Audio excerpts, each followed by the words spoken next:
Pemerintah mencermati pelemahan sektor industri padat karya seperti tekstil dan alas kaki akibat perlambatan ekonomi global. Sejumlah insentif tengah dikaji untuk diberikan kepada sektor industri padat karya.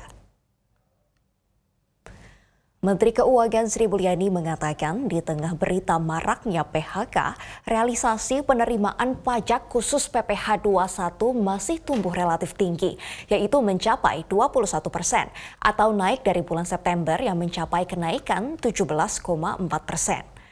Menurut Sri Mulyani, PPh pasal 21 merupakan pajak karyawan yang dibayarkan perusahaan, sehingga mengindikasikan ada karyawan yang bekerja, menerima pendapatan, dan perusahaan membayar pajak. Menteri Keuangan mengakui ada perlambatan ekonomi global sehingga mempengaruhi permintaan terhadap barang-barang ekspor di Indonesia seperti tekstil dan alas kaki. Saat ini pemerintah masih mencermati kinerja industri tekstil dan alas kaki dan mengkaji insentif yang diberikan jika terjadi perlambatan kinerja dan mengakibatkan PHK. Insentif bisa diberikan kepada korporasinya atau pekerjanya.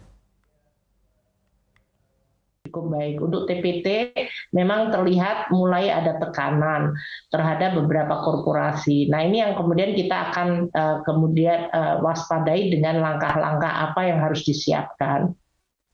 Kalau dari sisi langkah yang tadi disebutkan Pak Wamen untuk membuat policy mix atau bauran kebijakan, kita komunikasi dengan BI, OJK, kami dengan Menko Perekonomian, dengan Kementerian Tenaga Kerja, BPJS Tenaga Kerja, kita lihat instrumen mana yang bisa membantu untuk siapa yang harus dibantu, apakah korporasinya, apakah buruhnya. Kalau buruhnya pakai instrumen apa? Instrumennya di tempatnya Kemenaker, apakah instrumennya di BPJS Tenaga Kerja.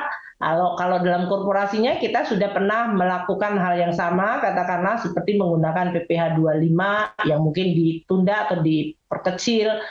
Hal-hal itu nanti yang akan kita deploy lagi. Jadi kita akan melihat berdasarkan siapa yang mau ditargetkan, korporasinya atau dari sisi pekerjanya. Fenomena lain yang juga muncul terlihat adalah tadi pergerakan dari industri dari tempat yang UMR-nya relatif tinggi ke UMR yang relatif rendah. Ini juga merupakan sesuatu yang harus disikapi berbeda mungkin dengan layoff secara nasional.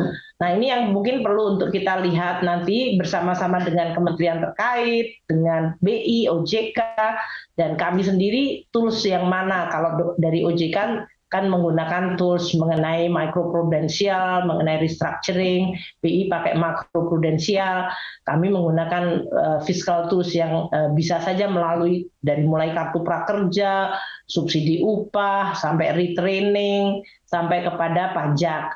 Ini semuanya nanti yang akan kita olah bersama dengan para menteri-menteri terkait dan dengan institusi terkait. Mungkin itu yang bisa saya sampaikan. Untuk growth tetap ya saya sampaikan. Kita itu optimis tapi